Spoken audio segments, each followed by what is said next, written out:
Dans un monde en perpétuel changement, le stoïcisme offre un guide pour naviguer les défis avec résilience et sagesse.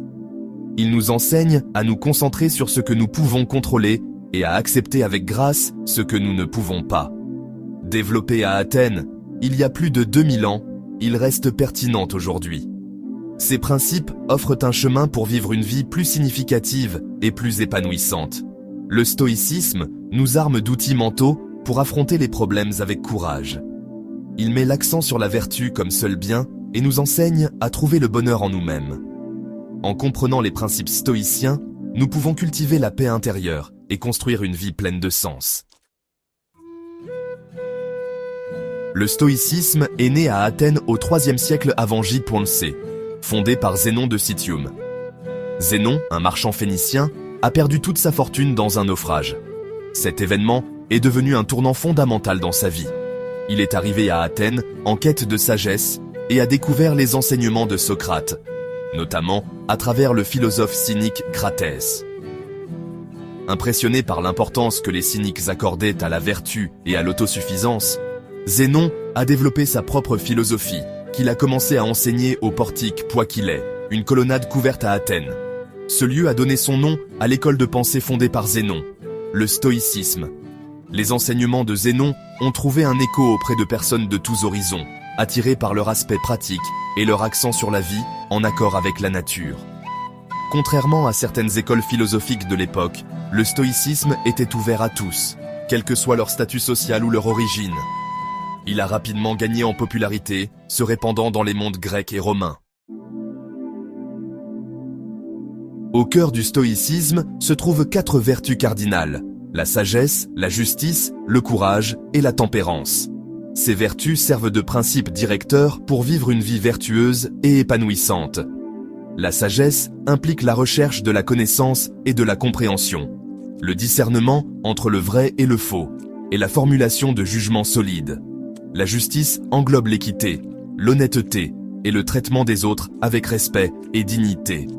Le courage, pour les stoïciens, n'est pas seulement une bravoure physique. Il signifie affronter nos peurs, internes comme externes, et défendre ce en quoi nous croyons, même face à l'adversité. La tempérance, souvent traduite par modération ou maîtrise de soi, implique de trouver l'équilibre dans tous les aspects de la vie, d'éviter les excès et de vivre en harmonie avec la raison. Un concept central de la philosophie stoïcienne est la dichotomie du contrôle. Les stoïciens soulignent que nous avons le contrôle sur nos pensées, nos actions et notre volonté, mais que nous n'avons aucun contrôle sur les événements extérieurs, tels que les actions des autres, les catastrophes naturelles ou le passé.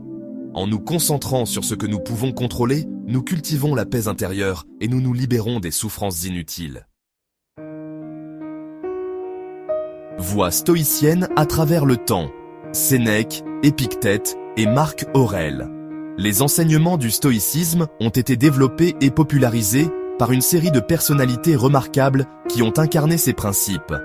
Sénèque, homme d'État, dramaturge et philosophe romain, a beaucoup écrit sur le stoïcisme, offrant des conseils pratiques pour surmonter la douleur, la colère et l'anxiété.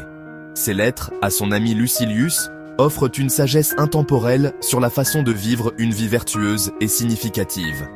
Épictète, un ancien esclave devenu un philosophe stoïcien renommé, a insisté sur l'importance d'accepter ce que nous ne pouvons pas contrôler et de nous concentrer sur nos propres pensées et actions. Ces enseignements, recueillis par son élève Arien dans le manuel et les entretiens, continuent d'inspirer et de guider les personnes en quête de paix intérieure et de résilience. Marc Aurèle, empereur romain de 161 à 180 après J.C., a adopté le stoïcisme comme philosophie directrice pour le leadership et la vie. Ses réflexions personnelles, consignées dans son journal intime connu sous le nom de Pensées pour moi-même, offrent de profondes réflexions sur la condition humaine et l'importance de la vertu, du devoir et de l'acceptation.